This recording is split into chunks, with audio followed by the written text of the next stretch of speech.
नमस्ते दोस्तों, मनमोहक हिंदी कहानियाँ चैनल में आप सभी का स्वागत है। आज की हमारी कहानी है सपनों की राख तले। आपको हमारी कहानी पसंद आती है तो वीडियो को लाइक, शेयर एंड चैनल को सब्सक्राइब जरूर कीजिएगा। दौड़ भाग उठापटक करते समय कब आंखों के सामने अंधेरा छा गया और वह गश खाकर गिर पड़ी, याद नहीं। आँख खुली तो देखा कि श्वेता अपने दूसरे डॉक्टर सहकर्मियों के साथ उसका निरीक्षण कर रही थी। तभी द्वार पर किसी ने दस्तक दी। श्वेता ने पलटकर देखा तो डॉक्टर तेजेश्वर का सहायक मधुसूदन था। मैडम, आपके लिए दवा लाया हूँ। वैसे डॉक्टर तेजेश्वर खुद चेक कर लेते तो ठीक रहता। आंखों की झिरी से झांककर निवेदिता ने देखा तो लगा कि पूरा कमरा ही घूम रहा है। श्वेता ने कुछ देर पहले ही उसे नींद का इंजेक्शन दिया था, पर डॉक्टर तेज का नाम सुनकर उसका मन अंदर झंकृत हो उठा था। सोचने विचारने की जैसे सारी शक्ति ही चूक गई थी। ढलती आयु में भी मन आंदोलित हो उठा था। मन में विचार आया कि पूछे आए क्यों नहीं, पर श्वेता के चेहरे पर उभरी आड़ी तिरछी रेखाओं को देखकर निवेदिता कुछ कह नहीं पाई थी। तकदीर को आप कितना भी दोष दे लो माँ, पर सच्चाई यह है कि आपकी इस दशा के लिए दोषी डॉक्टर तेज खुद है। आज सुबह ही तो माँ बेटी में बहस छिड़ गई थी। वह तेरे पिता हैं माँ, जिसके पास संतुलित आचरण का अपार संग्रह न हो, जो झूठ और सच, न्याय अन्याय में अंतर न कर सके, वह व्यक्ति समाज में रहकर समाज का अंग नहीं बन सकता और न ही सम्मानीय बन सकता है। क्रोधित श्वेता कुछ ही देर में कमरा छोड़कर बाहर चली गई थी। बेटी के जाने के बाद से उपजा एकांत और अकेलापन निवेदिता को उतना असहनीय नहीं लगा जितना हमेशा लगता था। एकांत में मौन पड़े रहना उन्हें सुविधाजनक लग रहा था। ख्यालों में बरसों पुरानी वह तस्वीर साकार हो उठी। इसके प्यार और सम्मोहन से बंधी वह पिता की तहरी लांग उसके साथ चली आई थी। उन दिनों वह बीए फाइनल में थी। कॉलेज का सालाना आयोजन था। म्यूजिकल चेयर प्रतियोगिता में निवेदिता और तेजेश्वर आखिरी दो खिलाड़ी बचे थे। कुर्सी एक, उम्मीदवार दो। कभी निवेदिता की हथेली पर तेजेश्वर का हाथ पड़ जाता, कभी उसकी पीठ से तेज का चौड़ा वक्षस्थल टकरा जाता। जीत तेजेश्वर की ही हुई थी, लेकिन उस दिन के बाद से वे दोनों हर दिन मिलने लगे थे। इस मिलने मिलाने के सिलसिले में दोनों अच्छे मित्र बन गए। धीरे धीरे प्रेम का बीज अंकुरित हुआ तो प्यार के आलोक ने दोनों के जीवन को उजास से भर दिया। अंतरजातीय विवाह के मुद्दे को लेकर परिवार में अच्छा खासा विवाद छिड़ गया था, लेकिन बिना अपना नफा नुकसान सोचे निवेदिता भी अपनी ही जिद पर अड़ी रही। कोर्ट में रजिस्टर पर दस्तखत करते समय सिर्फ माँ, पापा, तेजेश्वर और निवेदिता ही थे। इकलौती बेटी के ब्याह पर न बाजे बजे, न शहनाई, न बंदरवार सजे, न ही गीत गाए गए। विदाई की बेला में माँ ने रुंधे गले से इतना भर कहा था, सपने देखना बुरा नहीं होता, पर उन सपनों की सच की धरातल पर कोई भूमिका नहीं होती बेटी। तेरे भावी जीवन के लिए बस यही दुआ करती हूँ कि जमीन की जिस सतह पर तूने कदम रखा है वह ठोस साबित हो। विवाह के शुरुआती दिनों में सुंदर घर, सुंदर परिवार, प्रिय के मीठे बोल, यही पति पत्नी की कामना थी और यही प्राप्ति। शुरू में तेज का साथ और उसके मीठे बोल अच्छे लगते थे, बाद में यही बोल किस्सा बन गई। निवी को बात करने का ढंग नहीं है, पहनना ओढ़ना तो उसे आता ही नहीं है, सीने पिरोने का सलीका नहीं। 2 कमरों के उस छोटे से फ्लैट को सजाते संवारते समय मन हर पल पति के कदमों की आहट को सुनने के लिए तरसता। कुछ पकाते परोसते समय पति के मुख से 1-2 प्रशंसा के शब्द सुनने के लिए मन मचलता, लेकिन तेजेश्वर बात बात पर खींचते, झल्लाते ही रहते। निवेदिता आज तक समझ नहीं पाई कि ब्याह के तुरंत बाद ही तेज का व्यवहार उसके प्रति इतना शुष्क और कठोर क्यों हो गया। उसने तो तेज को मन, वचन, कर्म से अपनाया था।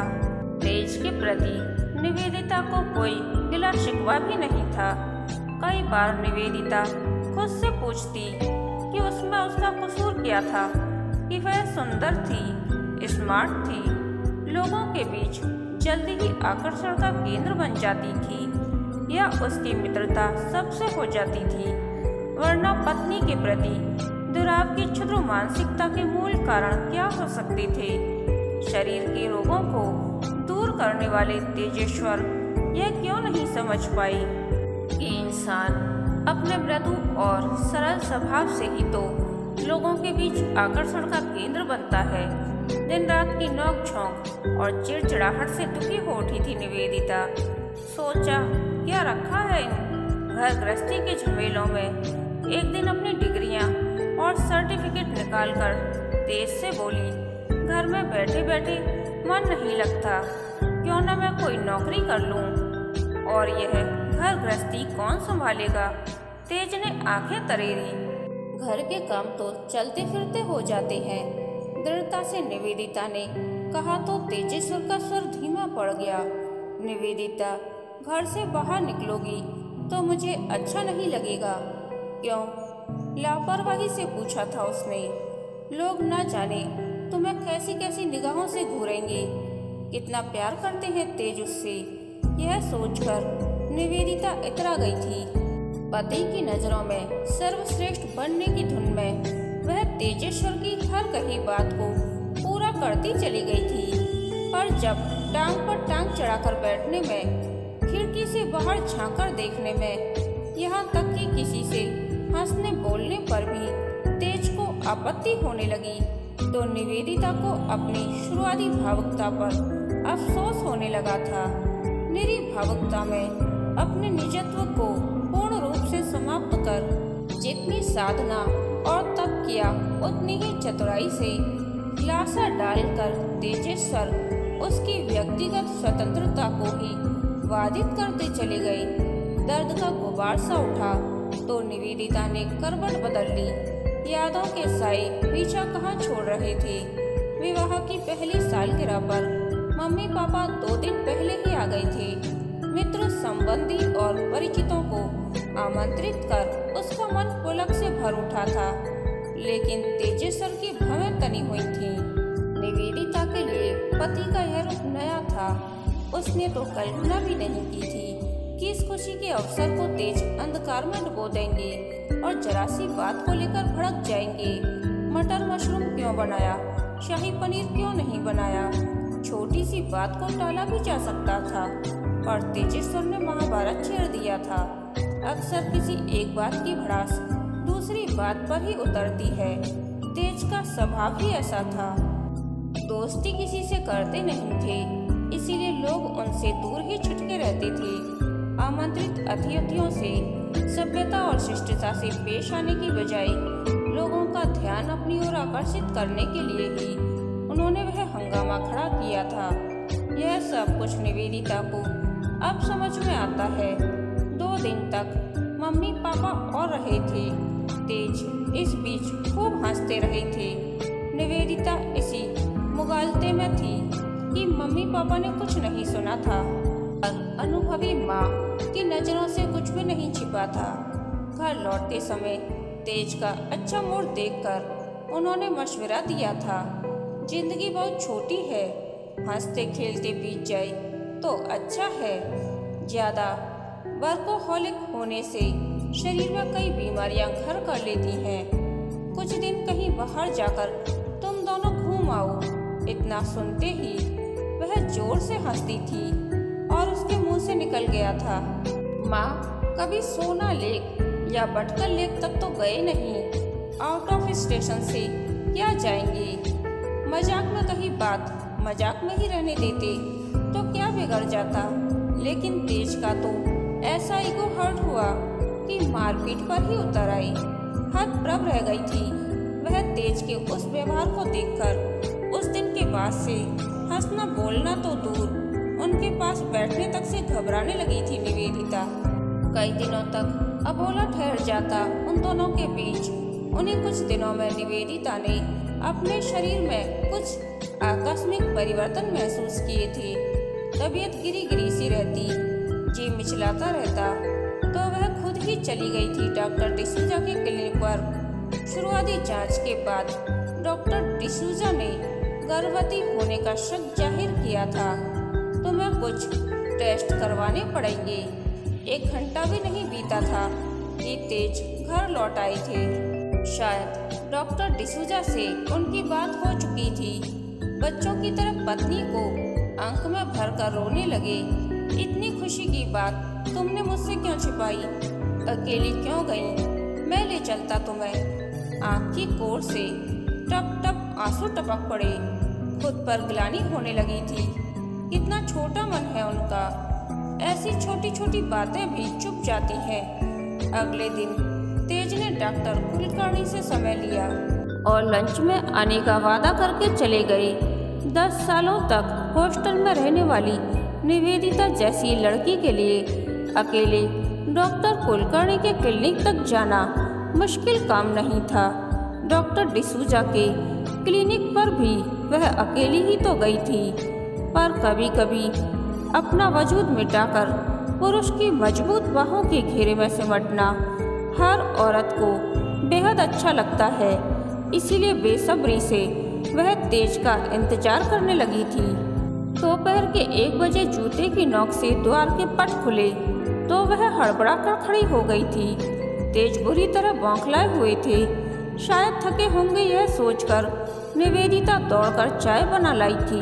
पूरा दिन गंवारों की तरह चाय ही पीता रहूं?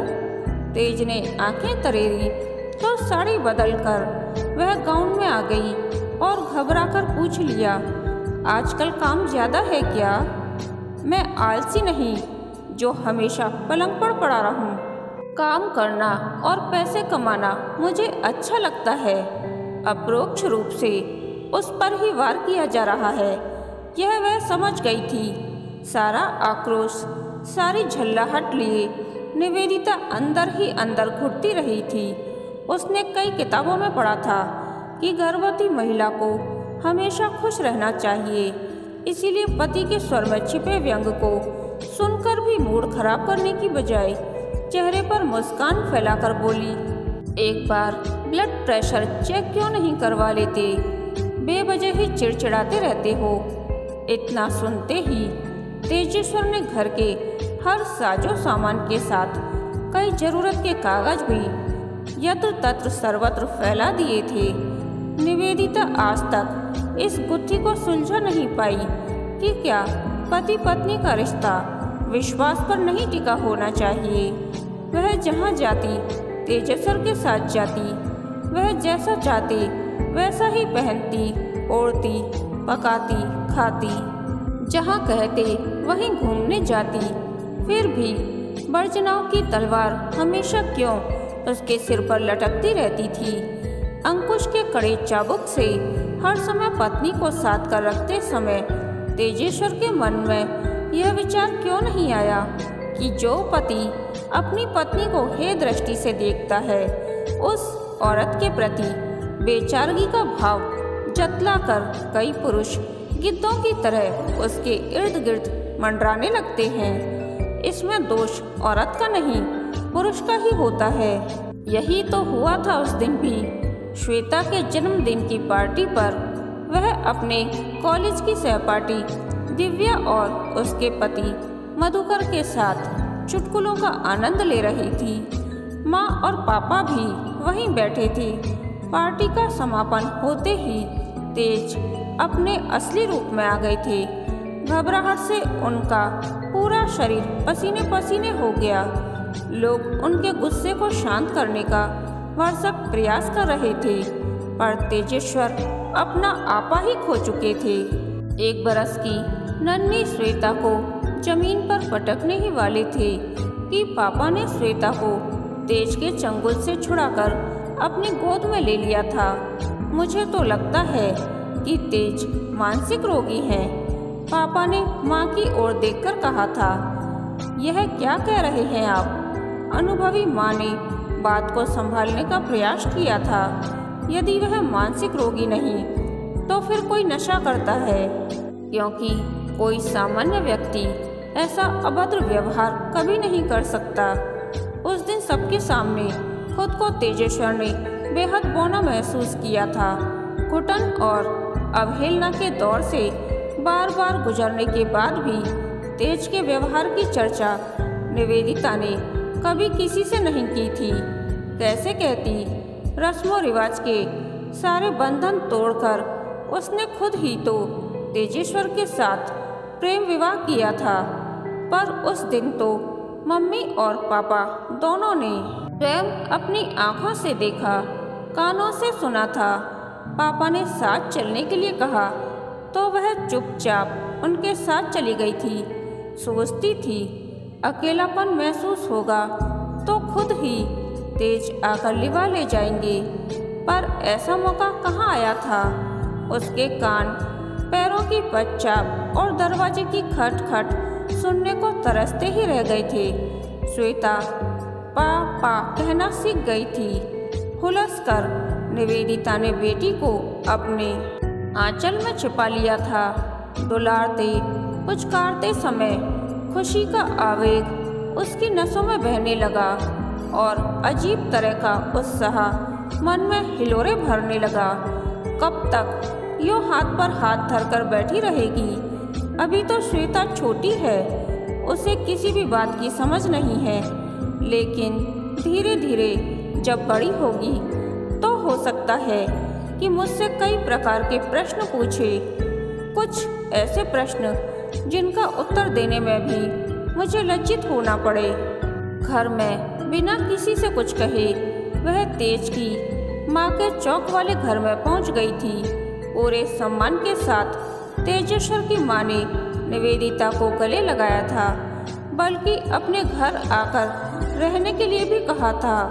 लेकिन बातों ही बातों में इतना भी बता दिया था कि तेज कनाडा चला गया है और जाते समय कह गया है कि वह निवेदिता के साथ भविष्य में कोई संबंध नहीं रखना चाहता है।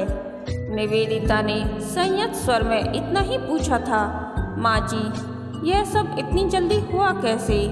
तेज के दफ्तर की एक सहकर्मी सूजी है, उसी ने स्पॉन्सर किया है। हमेशा कहता था मन उचट गया है, दूर जाना है, कहीं दूर। सारी भावनाएं, सारी संवेदनाएं ठूंठ बनकर रह गईं। औरत सिर्फ शारीरिक जरूरत नहीं है, उसके प्रेम में पड़ना अभिशाप भी नहीं है, क्योंकि वह एक आत्मीय उपस्थिति है। एक ऐसी जरूरत है जिससे व्यक्ति को संबल मिलता है। हवा में खुशबू, स्पर्श में सनसनी, हंसी में खिलखिलाहट, बातों में गीतों सी सरगम, यह सब कुछ औरत के संपर्क में ही व्यक्ति को अनुभव होता है। समय की झील पर जिंदगी की किश्ती प्यार की पाल के सहारे इतनी आसानी से गुजरती है कि गुजरने का एहसास ही नहीं होता।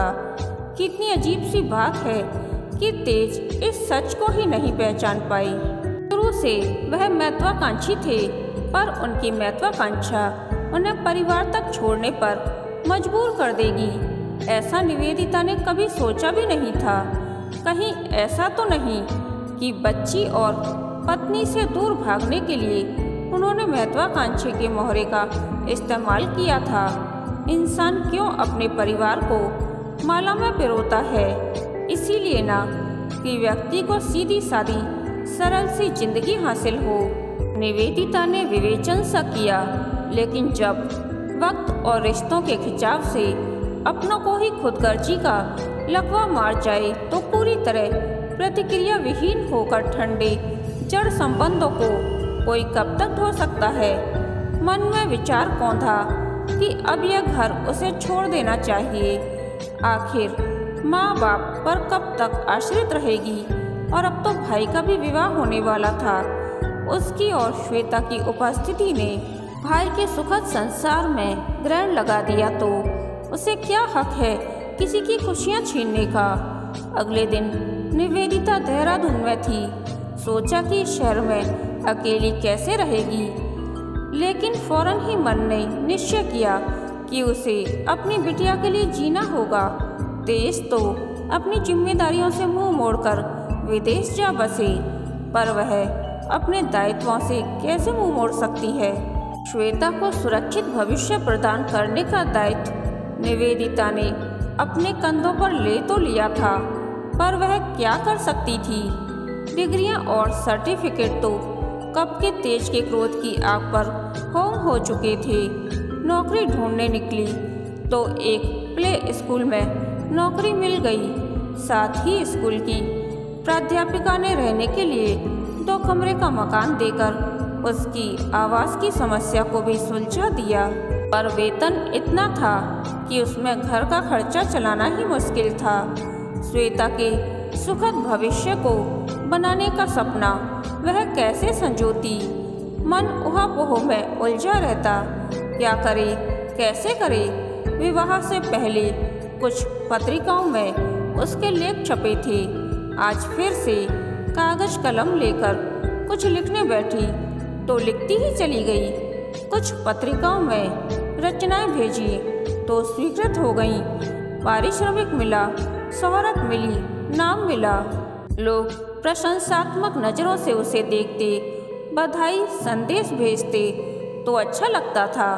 फिर भी भीतर ही भीतर कितना कुछ दरकता सिकुड़ता रहता। काश तेज ने भी कभी उसके किसी प्रयास को सराहा होता। निवेदिता की कई कहानियों पर फिल्में बनी।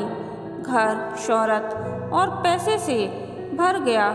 श्वेता डॉक्टर बन गई। सोचती यदि तेज ने ऐसा अमानवीय व्यवहार न किया होता तो उसकी प्रतिभा का मैं तो बुझ ही गया होता। कदम कदम पर पत्नी की प्रतिभा को अपने अहम की कैंची से कतरने वाले तेजेश्वर यदि आज उसे इस मुकाम पर पहुंचा हुआ देखते तो शायद स्वयं को उपेक्षित और अपमानित महसूस करते। यह तो श्वेता का संबल और सहयोग उन्हें हमेशा मिलता रहा, वरना इतना सरल भी तो नहीं था इस शिखर तक पहुंचना। दरवाजे पर दस्तक हुई। निवेदिता किसी ने अपनेपन से पुकारा तो अतीत की यादों से निकलकर निवेदिता बाहर आई और 22 बरस बाद भी तेजेश्वर का चेहरा पहचानने में जरा भी चूक नहीं हुई। तेज ने कुर्सी खिसकाकर उसकी हथेली को छुआ तो वह शांत बिस्तर पर लेटी रही। तेज की हथेली का दबाव निवेदिता की थकान और शिथिलता को दूर कर रहा था, सम्मोहन डाल रहा था और वह पूरी तरह भार मुक्त होकर सोना चाह रही थी। बेटी के ब्याह पर पिता की मौजूदगी जरूरी होती है। श्वेता के विवाह की बात सुनकर इतनी दूर से चला आया हूँ। निवी यह सुनकर मोम की तरह पिघल उठा था। निवेदिता का तन मन इसे औरत की कमजोरी कहें या मोह जाल में फंसने की आदत, बरसों तक पीड़ा और अवहेलना के लंबे दौर से गुजरने के बाद भी जब वह चिरपरिचित चेहरा आंखों के सामने आता है तो अपने पुराने पिंजरे में लौट जाने की इच्छा प्रबल होती है। निवेदिता ने अपने से ही प्रश्न किया, कल श्वेता ससुराल चली जाएगी तो इतने बड़े घर में वह अकेली कैसे रहेगी। सूजी निहायत ही गिरी हुई चरित्रहीन औरत निकली। वह न अच्छी पत्नी साबित हुई न अच्छी माँ। उसे मुझसे ज़्यादा दूसरे पुरुषों का संसर्ग पसंद था। मैंने तलाक ले लिया है उससे। मेरा एक बेटा भी है, डेविड। अब हम सब साथ रहेंगे। तुम सुन रही हो ना निवी, तुम्हें मंजूर होगा ना। बंद आँखों में निवेदिता तेज की भावभंगिमा का अर्थ समझ रही थी। बरसों पुराना वही समर्थन, लेकिन स्वार्थ की महक से सराबोर। निवेदिता की धारणा में अतीत के प्रेम की प्रासंगिकता आज तक थी, लेकिन तेज के व्यवहार ने तो पुराने संबंधों की जिल्द को ही जिंदी जिंदी कर दिया। वह तो समझ रही थी कि तेज अपनी गलती की आग में जल रहे होंगे, अपनी करनी पर दुखी होंगे। शायद पूछेंगे कि इतने बरस उनकी गैर मौजूदगी में तुमने कैसे काटे, कहाँ कहाँ भटकी, किन किन चौखटों की धूल चाटी। लेकिन इन बातों का महत्व तेजेश्वर क्या जाने। परिवार जब संकट के दौर से गुजर रहा हो, गृह कलह की आग में झुलस रहा हो, उस समय पति का नैतिक दायित्व दूना हो जाता है। लेकिन तेज ने ऐसे समय में अपने विवेक का संतुलन ही खो दिया था। अभी उनका यह स्पर्श उसे सहेजने के लिए नहीं, बल्कि मांग और पूर्ति के लिए किया गया है।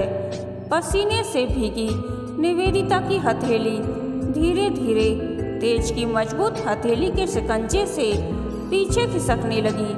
निवेदिता के अंदर से यह आवाज उठी, अगर सूजी अच्छी पत्नी और माँ साबित न हो सकी तो तुम भी तो अच्छे पिता और पति न बन सके। जो व्यक्ति किसी नारी की रक्षा में स्वयं की बलि न दे सके, वह व्यक्ति पूज्य कहाँ और कैसे हो सकता है।